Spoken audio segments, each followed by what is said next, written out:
Lionel Messi with an inspired performance to put Argentina into the final of the World Cup here in Doha. A sensational game from the Argies, probably their best performance of the entire tournament. Lionel Messi, as we say, running the show, proving to many why he is the GOAT. Julian Alvarez of Manchester City with a brace in this game as well. The first, a spectacular dribbled goal. He also won the penalty. It was an outstanding performance from him. No doubt about it whatsoever. I've got a lot to say on this. I've got a lot to say on this today. But before we go any further, I want to say a big shout out to our title sponsors today at NordVPN. You can get an exclusive deal with a 30-day money-back guarantee, 4 months for free on a 2-year plan. You can scan that QR code on the screen right now, or you can click on the link in our description below. You also see it displayed on the screen throughout the course of the game, and NordVPN is very important. You should not be using open internet, public internet without using their VPN. You shouldn't be doing it. It's dangerous. You can get hacked. You can have your personal data harvest. It's very simple and very, very easy to use indeed. You can have it on up to 6 devices. And what it does brilliantly, it enables your streaming and your use of the internet to remain quick, fast, and open wherever you are in the world. A little bit more on NordVPN later, but make sure you're taking advantage of our exclusive offer. Links along the bottom, as you can see, or scan that QR code on the screen. They are the best in the business, and I'll tell you why later in the stream. But I just want to say this. I just want to say this now. I've changed my mind.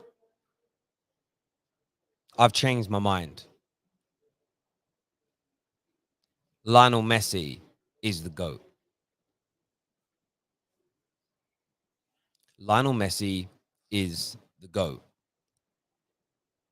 That performance tonight, at 35 years of age, almost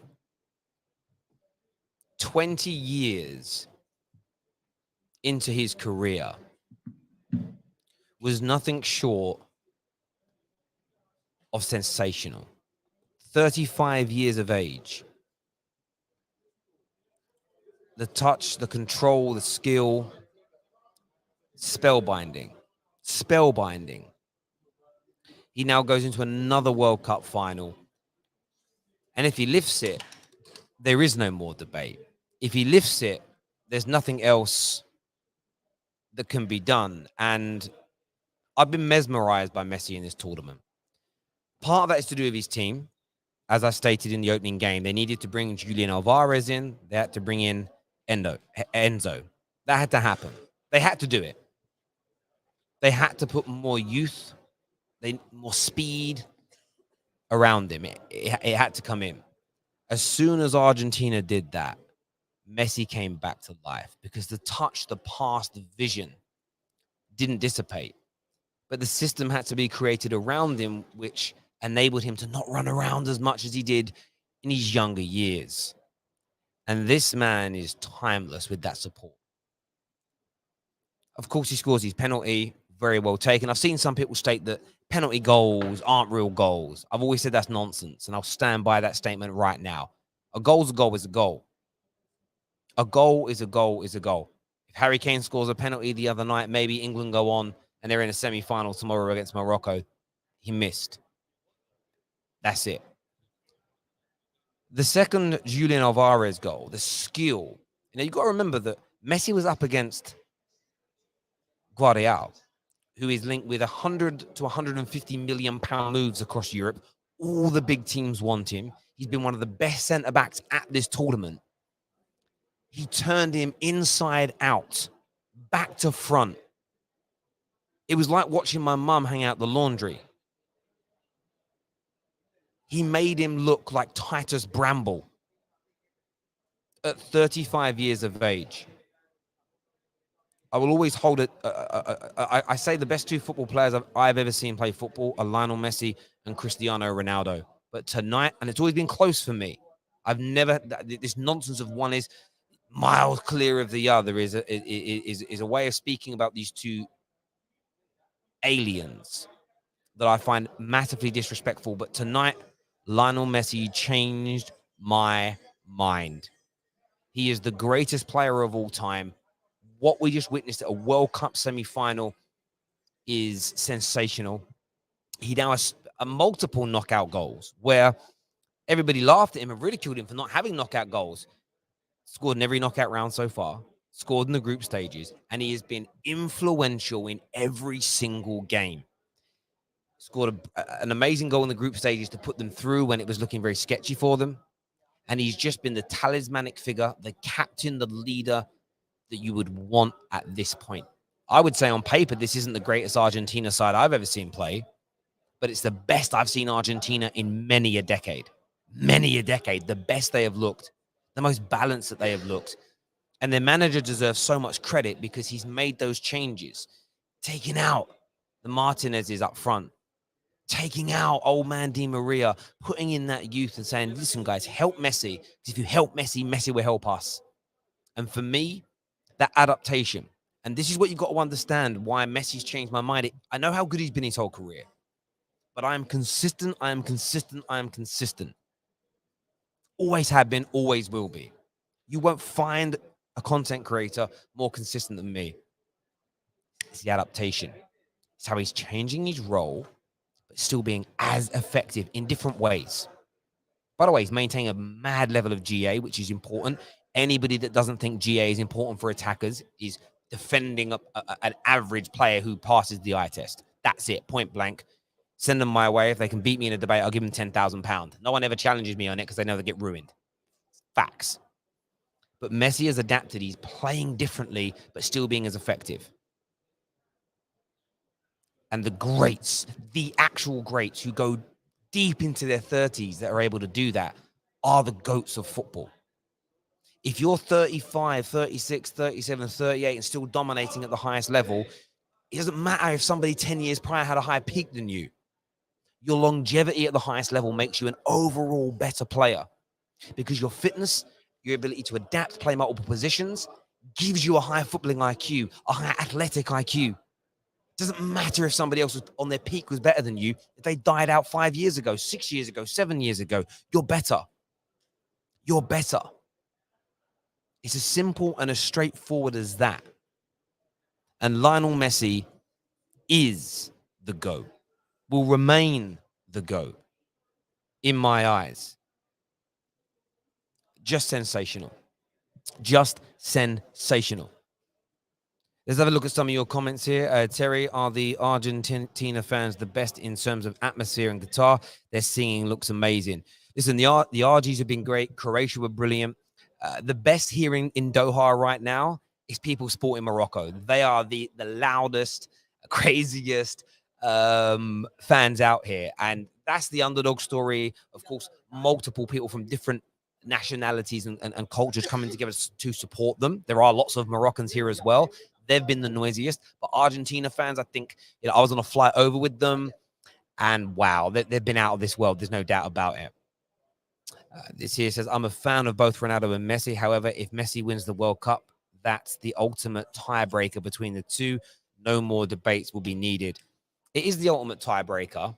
But the fact that Messi, for me, has been, now that we're at this stage, I would say Messi has been the best player at this World Cup. There's been loads of people in that debate, but he's in the final now. No one's going to end up playing more games than him. He's been consistent from start to finish, individually. Lionel Messi been the best player at the World Cup at 35 years of age, turning 36 within this season, I believe. Messi is just God when it comes to football. I have to say, Terry, the debate is over. How can anybody not say Messi is the greatest, especially after today, and especially if he wins on Sunday? That's what Joshua Jack says here. No neutral should feel sympathy for this Croatia team. I know you guys probably don't know much about the Balkans, but their national team sang a fascist song against Bosnia. Yeah, I mean, I'm not aware of any of that. If I'm being honest, my understanding of that is very limited. So I'm going to put your comment up and say thank you for sharing it and thank you for the insight. I'm not going to pass judgment either way. I just don't know the ins and outs, and I don't talk about any subject matter that I am not familiar with. But thank you for the super chat, my friend. Argentina showing there is still room for tough, pragmatic football, especially in knockout football. It's not pretty, but effective. You're absolutely right. I mean, Croatia were the better footballing team for large parts today, but it was friend zone football. It was pass the ball to the edge of the box and then do nothing with it. It's as simple as that. They got it to the edge of the box and they did nothing with it. They actually frustrated me tonight. They reminded me, when Wenger's team started to fall off and they would overpass and overplay and never just take shots. That's what they kind of reminded me of. But they got to this stage and you'll say they deserved it. But they haven't been very good throughout this tournament, Croatia. They just haven't been very good at all. And tonight, they come a cropper. They didn't have a killer. They didn't have finishers up front. And I said to you at the start of this World Cup, if you don't have finishers, if you don't have killers, you're going nowhere. On top of that, you need athleticism. And Argentina have added that by bringing some of the younger players off the bench, taking the old boys out or the slow coaches out. They've built a team around Lionel Messi, and Messi is on fire. A great comment there, Israel. Thank you very much indeed. This is Daniel that says, Messi is still the decisive factor when you put legs around him to do dirty work. Messi is not of this world. Listen, I agree with you. He is an alien. He is legitimately an alien. Terry, the debate is over whether Messi wins the World Cup for Argentina in the final or not. This isn't even the greatest Argentina side I've seen, but the man is simply unplayable. 35 years old now, Yeah, it's crazy. Listen, the debate is still neck and neck. It's still very close. I don't believe in this notion that one is clear of the other because I believe in a difference in players. Some people think it's clear because they have an idea of what a top-class footballer should look like and be able to do. I'm a little bit more varied. I like I always believe that variety is the spice of life. So I don't want all footballers to be in one mold. It'd be a very boring game. So there's more than one way to skin a cat. But Messi, for me, what he's done in this World Cup, I can't deny it. I'm not a hypocrite. I just can't. Denying it now would make you a liar. Ronaldo is unfortunate. Messi in his era, otherwise he would be the best footballer on the planet. But we are blessed to have had both of them.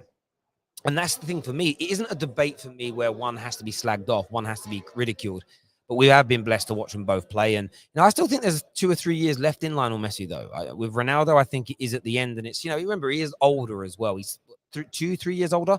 And trust me, you youngsters watching, between 35 and 38, your body goes through a lot of changes. I should know. So, yeah, look, the world just changes. I do want to shout out Julian Alvarez, though, during the stream because he was brilliant as well today. Without a shadow of a doubt, Julian Alvarez was brilliant. He was absolutely brilliant. Absolutely brilliant. There's no doubt about it. And I was very impressed with how he performed. I was very impressed with how he played. The goals were great. He's had a sensational World Cup, and he should be very, very sort of proud of his performances, what he has done, what he's been able to achieve as well. So I'm just sharing the link in a few of the group chats for people to come in. I don't know if it got done a little bit earlier. But yes, Julian Alvarez, what a sensational World Cup he's had for such a young man. He really has been great. Sean here says, Terry, you dissed Messi for so long. See, again, I've never disrespected him. You probably took it as disrespect because I felt that Ronaldo was on his level. So some people take that as disrespect. But if you can find me clips or footage, barring jokes, it can't be a joke, where I have played down how good Lionel Messi is. If you can find me that, Sean, I will pay your mortgage for 6 months or your rent for 6 months. Find me the footage where I've been nasty or disrespectful about Messi, played him down, said that he weren't as good as people said. I'll pay your mortgage or your rent for 6 months. I guarantee you, Sean, you will not find it because I don't do it. Croatia has a population of 4 million people, so pretty commendable. Also, they need a good replacement for Mandzukic. One big hole there. Well, that's the problem, isn't it? When you've only got 4 million people to choose from, it does make it harder. Yeah, you better be on it, Sean, but you won't be able, again, not a joke. If I say it, don't clip it. You need to get the full clip. If I say it and then laugh, it's a joke. You'll never find me saying Lionel Messi is a bad footballer. Lionel Messi's overrated. Lionel Messi isn't this, isn't that. Never slagged him off or disrespect him in my life. How can a team trophy make you clear of another player over a 15-year career? Anyways, doesn't matter because we will win it. Alas, le Blues. Winning trophies is the ultimate barometer for the best players when you play for the best teams and when you're at the biggest teams. It just is. Footballers want to win trophies. Winning trophies is the ultimate barometer. And then you add in the personal performances, the outputs, the man of the matches, and everything else. After that, it comes the records. After that, you then can look at the player awards if you want. But as we know, the player awards are very biased. They're very popularity based. Every single time the Ballon d'Or's done multiple awards, everyone moans about it because we think they've picked the wrong one for the wrong reasons.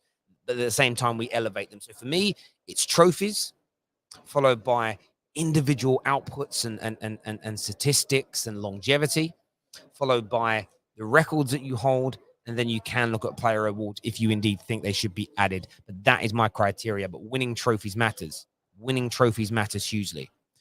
Terry, my thoughts is water is wet and the sky is blue, and I'm confident. I'm very confident of this statement. Well, they actually say the water isn't wet. There's a scientific breakdown of why it isn't, but there we go. When you say Ronaldo is on Messi's level, that is disrespectful to Messi. Well, I don't think it is because, as I've just stated, and like, let this sink in. There are more than one way to play football. Football has become a little bit boring in the sense of you get one group that believe that if you don't play like a Lionel Messi, you're not good at football. That isn't how professional sports work. That isn't how professional sports work. There's multiple ways to. I'm a UFC fan. There are multiple ways to fight. Now everybody's become more specialist as the sport's gone on. In boxing, everyone's become better wrestlers. Everyone's become better grapplers. But there's more than one way to win a fight. I believe football's the same way. There's more than one style. There's more than one way of playing. So yes, I don't think it is disrespectful. Terry, thank you for handling the GOAT debate with class and respect. Both men deserve our respect. What a run. I agree, they do. It's a bit like when you do the Djokovic, Federer, Nadal. You can't slag any of them off. You may think one's the best, but you can't slag any of them off. Like when someone said Ronaldo was unlucky that Messi was in this era, no, that would be Andy Murray in the tennis point of view, where he probably would have won 6, 7, 8, 9, 10 more slams if just one of them wasn't around, but he didn't. I think Messi and Ronaldo have both helped make each other as good as they are now. I believe that it's a yin and a yang thing, and they both needed one another. Nadal is the GOAT. He very much could be, but we're all going to have a preference on that one. What you were saying here, big up to absolutely everyone is what Star-Lord said. Listen, make sure you're all smashing like buttons right now. Make sure you're all subscribing to the Football Terrace. I want to again give a big shout out to our title sponsors tonight at NordVPN. You get with a 30-day money back guarantee, 4 months free on a 2-year plan. Click on the link in the description or scan the QR code on the screen right now. And I have to say, yes, it's available on up to 6 devices on one account. It keeps your feed and your stream clean. And of course, it protects your data when you're online. But since I've been out here in Doha, it's been so important. It's been so important because up until we got our passes to come into the media center, which took a little bit of time, I couldn't watch the games. NordVPN, you turn it on, the iPlayer, ITV, all worked absolutely flawlessly. I was even able to watch the UFC on my BT Sport app, being able to do that. So it's fantastic when you're traveling to be able to get all your streaming, all your content wherever you are. But the most important part, I changed my location via the NordVPN to Qatar when I was booking my Airbnb. Because I heard a rumor that if you're local or you live in the region or you live in the country and you book it, you get cheaper rates in hotels, restaurants, etc. Over £1,000 I saved booking this trip via with the NordVPN in use as opposed to just doing it myself. So get signed up to it now. Make sure you're protecting all your data, but start using it to make great savings. It's absolutely impeccable. And if you're not using a VPN, you're being a little bit silly, my friends. So get it done now. I think you are conveniently leaving out Lord Bentner in the GOAT debate. Unfair. Listen, if you think I'm unfair about that GOAT debate, you wait. You just wait. She decides to see TV screens here in the room. They're crazy. I'm not going to turn the camera around because I might knock it over. But yeah, you wait and see what happens if Iran wins this World Cup, though. The conversation we're starting then, because I'm putting that guy above Beckenbauer. Like, you wait till that starts. It's happening. Oh, by the way, ladies and gentlemen, young Tom's coming on in a moment with me, but David, he hasn't shown his face since Germany started getting slapped, and young David is backstage ready to come on. We're talking football. I agree. Messi is better. Love Ronaldo, by the way. Why has the last few weeks changed your mind? How can a few weeks tip the scales when comparing their careers? Because I always thought it was neck and neck. So I didn't think Messi here, Ronaldo there, and there's been a massive jump. It's been neck and neck. But what I have seen is the adaptation. The adaptation is key. One of the reasons why I say Ryan Giggs is actually the best footballer the Premier League has ever had is because he went from marauding winger to midfielder to holding midfield player, and at 40 years old was dominating midfields and winning Premier Leagues. When somebody said to me that Sadio Mane was better, I said, Mane's only a better footballer if at 40 he can do that. Facts. The way Messi has adapted and changed and still able to dominate proves his slight superiority. Slight superiority. I think Messi's going to end up dropping even deeper and playing in some kind of midfield role as well. And if he's able to do that, it just shows overall just marginally better for me. And I have to stay true to my beliefs about football. I don't flip-flop like that. Terry, speak on Otamendi, 35 years old, being one of the best centre-backs at the tournament and keeping prime Martinez out the team. Yeah, he's been sensational. He's been great. He's been really good. Listen, Lissandro is still the best left-sided centre-back in the world for me right now. I'm annoyed that he's not getting played to a degree. But if he ain't playing, then he ain't tired. He can't get injured. He's going to be back with Man United for Ten Hag ball very, very soon. So I'll take it, my brothers and sisters. I'll take that. No doubt about it. Right, let's get the boys out now to have their say. David and Tom are here with me. How you doing, gentlemen? Good. Very I'm all good. Good. David, long time no see. Yeah, I've been away. I've been injured. That happened. That was interesting. So injured. Yeah. Oh. Yeah, I tore my hamstring, like grade 3. So why does that stop you phoning into a show?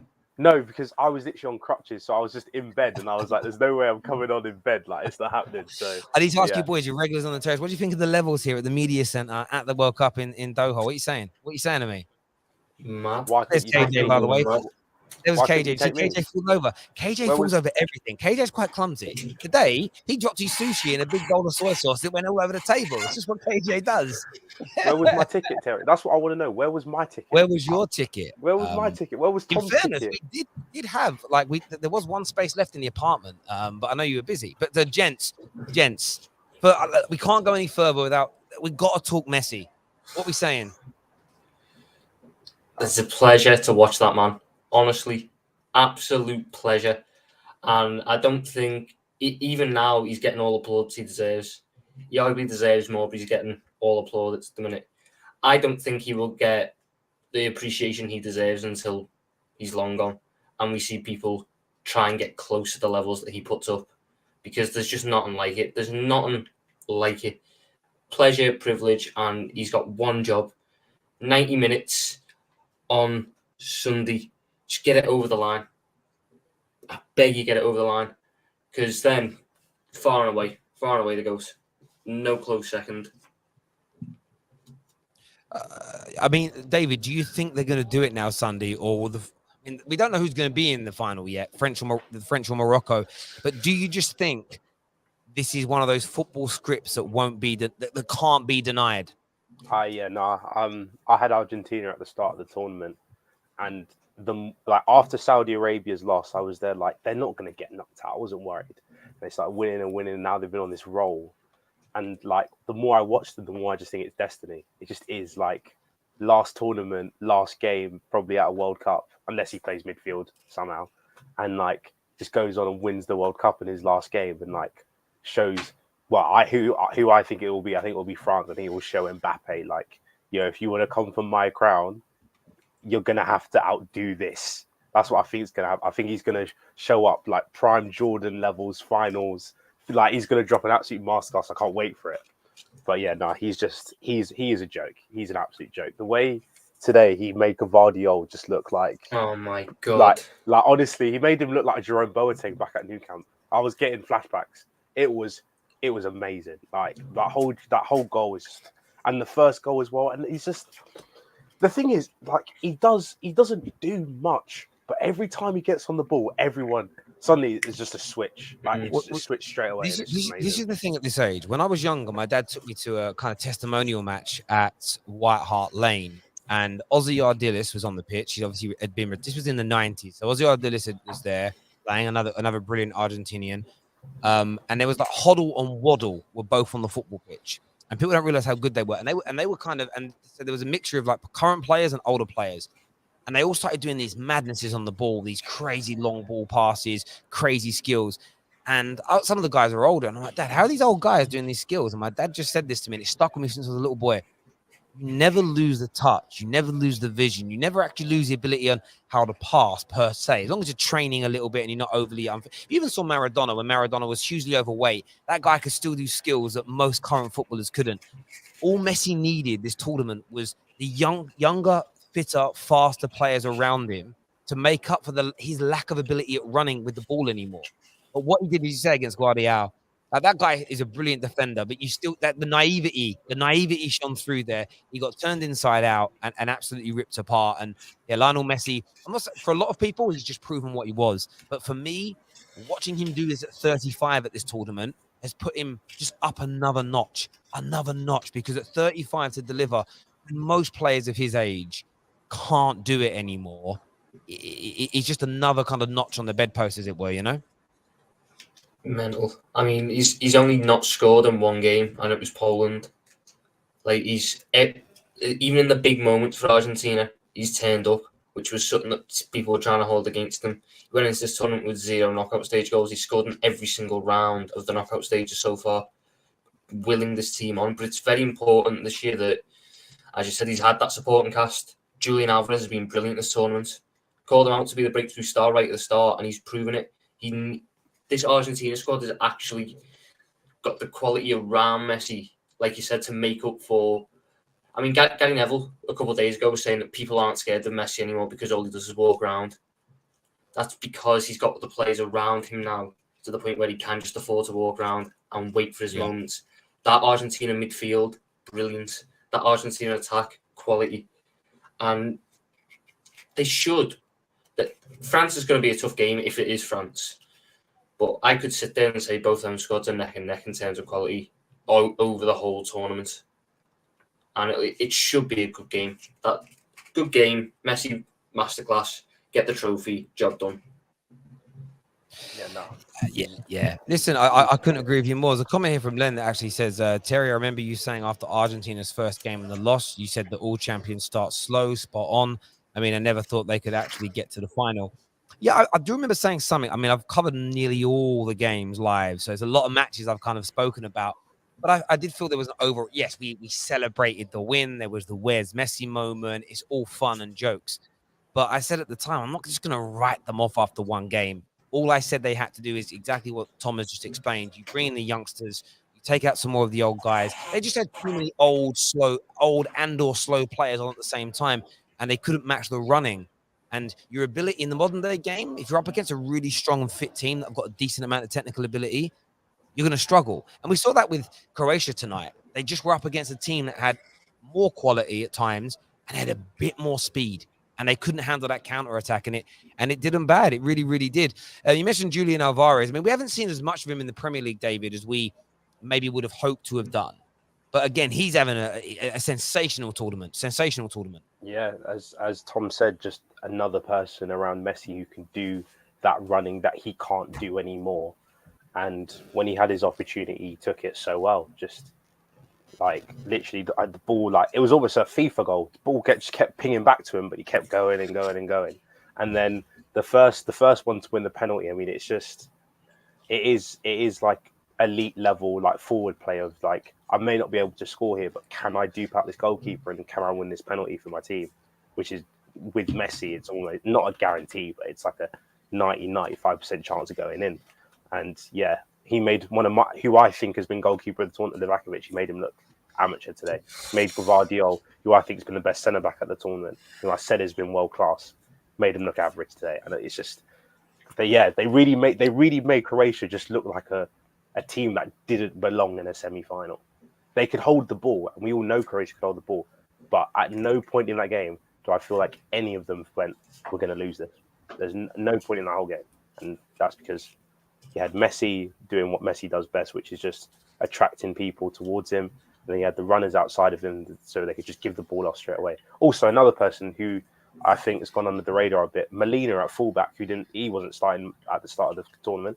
He's come in, and the amount of for both goals today from open play, his run is what almost created the goal, because the defender was like, I can't mark 3 people. I've got to bet on one of them. So yeah, he was fantastic as well. Yeah, I thought another standout player today, and since he's come into the starting lineup, has been Enzo Fernandez, heavily linked from the Argentina press with the move to Liverpool. Young Tom, I mean, how much would you like to see him in Jurgen Klopp's starting lineup at the beginning of next season? So much. Not even when you just compare it to the standard of our midfield. When you're seeing the performances he's putting in, like, honest to God, it's a pipe dream that you'd get both Bellingham and Enzo Fernandez. An absolute pipe dream with this football club. But if Liverpool end up with both Bellingham and Enzo Fernandez, that is a midfield for a decade. Perfect tournament from everything he's needed to do. He's shown it. He's shown it in all 3 thirds of the box. In his own defensive third, I think he's been very solid there. In the midfield third, he's been so important for that battling. I think that's what done Croatia today. Whereas against Brazil, it almost felt at times that it was just Casemiro against 3 men, because Paqueta and Neymar weren't there to battle, weren't there to run the hard yards and put in a shift. Argentina had 4 different people in there to put in a shift in midfield today, and I think that's just what killed off Croatia. And in the attacking third, I mean, he scored a brilliant goal against, was it Mexico? And then from the corner. Yeah, and he's got an assist. I think he's just another one of them youngsters who's come in and really just revitalised this Argentina team, because there was question marks after Saudi Arabia. There was question marks, and you've got to give credit to Scaloni. He's smashed this tournament in terms of his management. He's taken out players when he's needed to. He's put in the correct players. I mean, Paulo Dybala made his first appearance of the tournament today. Paulo Dybala doing a starter most of the years, and he's a luxury player for them to bring off the bench now.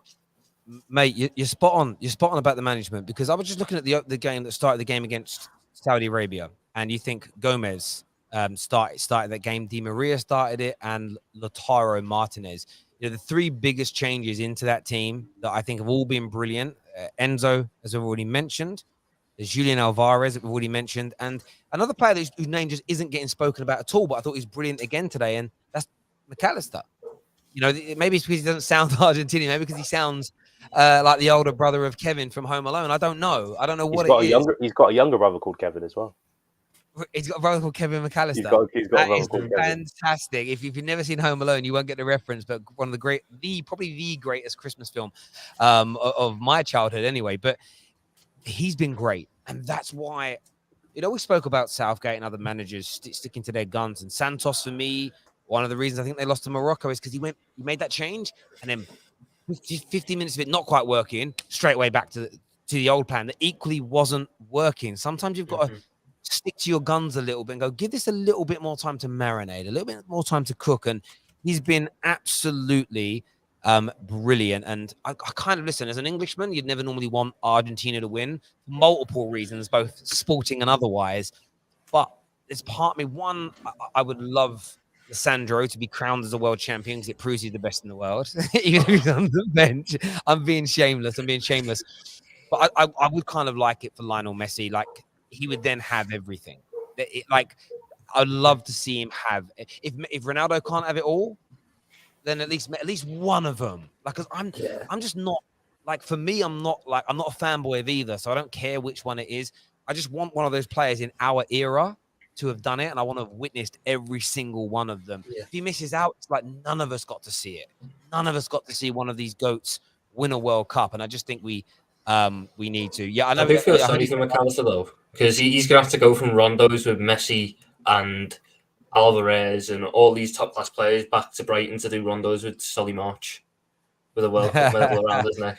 Yeah, it was true. But at least he has that World Cup medal. Do you know what I mean? It's is what it is. And Romero and Otamendi been very good at the back. There's no doubt. And when you think about it and break it down, they do deserve to be here. They really do. And they're losing the opening game. And I do think the Saudi manager, what was his name? Is it hard?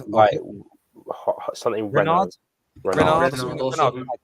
Yeah, I mean, he said it after they beat them. He went, "Look, it's a great result, but he still thinks they'll go on to win the damn thing." And you know, he said it at the time. I think most people kind of laughed and scoffed at that, but what a great chance that they've now got to do it.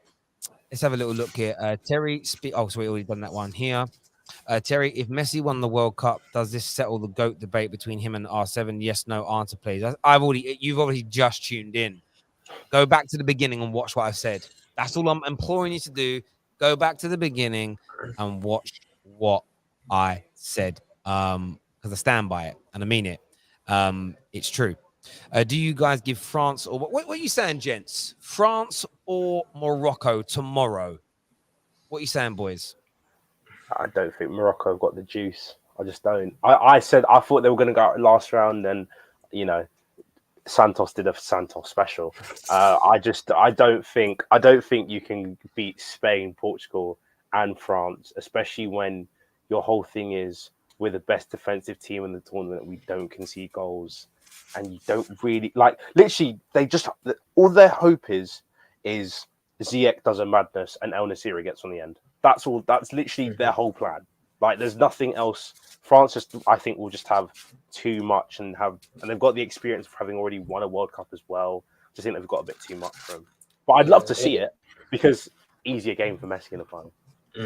I mean, my heart of hearts wants Morocco to go through as revenge for Harry Kane blasting the penalty over the bar with 10 minutes to go.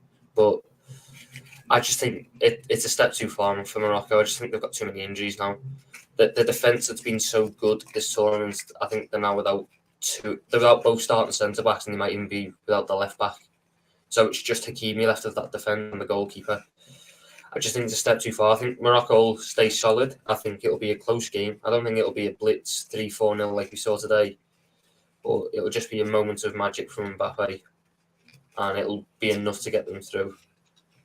And maybe France underestimate them. That's a real possibility as well. They maybe see this as a chance to just save fitness going into the final, and they might underestimate them. But when you got the experience that France have, you can't count on it. I mean, me and KJ are going to be previewing this in the morning, so obviously I'm not going to reveal my total thoughts, and it probably isn't safe where I'm sitting to say anything that could be deemed derogatory towards Morocco, because here, I honestly tell you, boys, so the way this media center works, just on the other, it's actually this. So this place is amazing.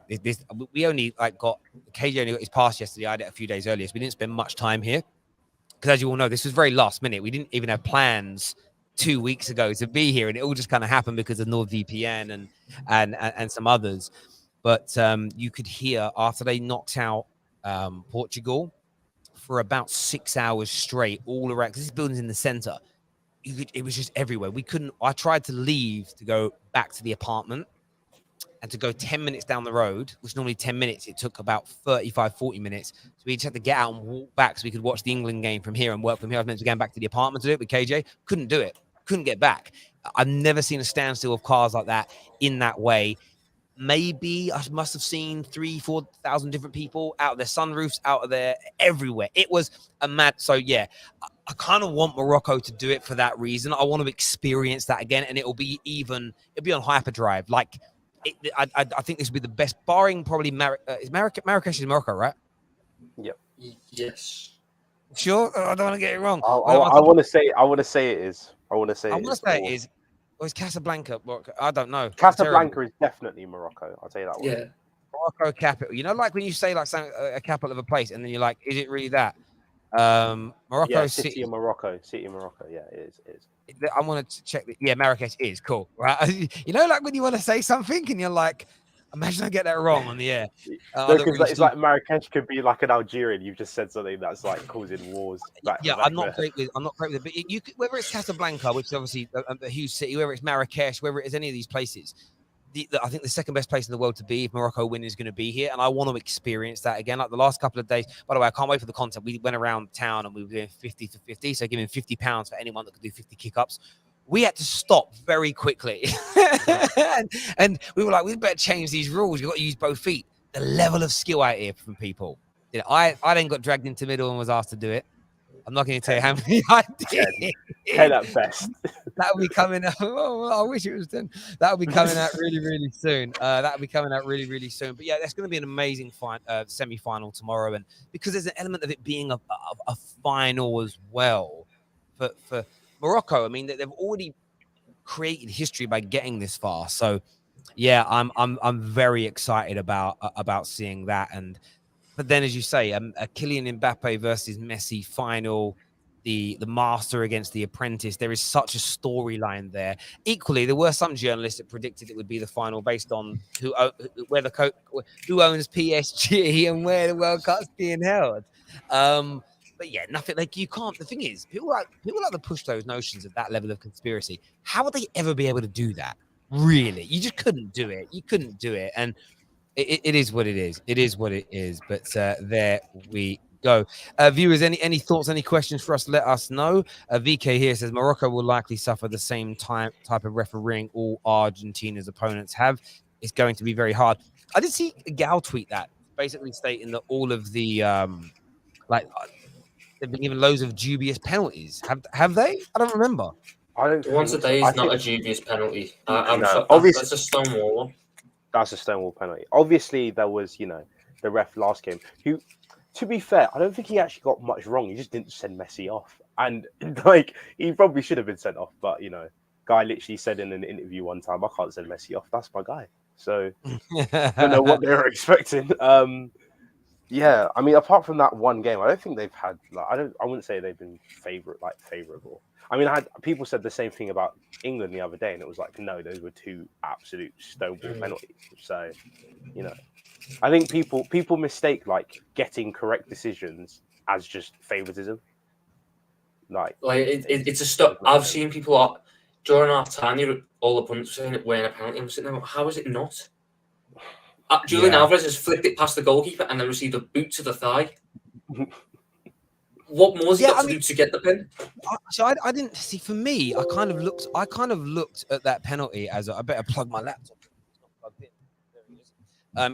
It was about to end. Yeah, I think for me, the one today, I felt a little harsh on the goalie. I felt the goalie didn't go through the play. I think the goalie came out and stopped, and then the player knocked the ball past and kind of clashed into him.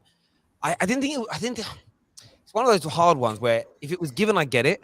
If the referee said no, it was just to come in together, I would also understand it because the goalie didn't continue. If you actually watch it and straight down, the goalie stopped and then they kind of hit each other. So I don't know for me, but it's not like a crazy dubious decision. The only one was that the punch in the head do you remember? I think Messi headed it and then the goalie's fist hit him slightly in the head. Szczesny, I think against Poland, but he missed that penalty anyway. But yeah, I don't think they've been given overly dubious decisions. The only team I felt like got some really bad in-game decisions against them in this World Cup was England. That's the only, legitimately, in the game against Iran, not getting a penalty and the penalty they were given. And then there was even though we got 2 penalties against France, I mean, the referee was trying everything he could to not give them to us. But got boosted here, there, and everywhere and got nothing.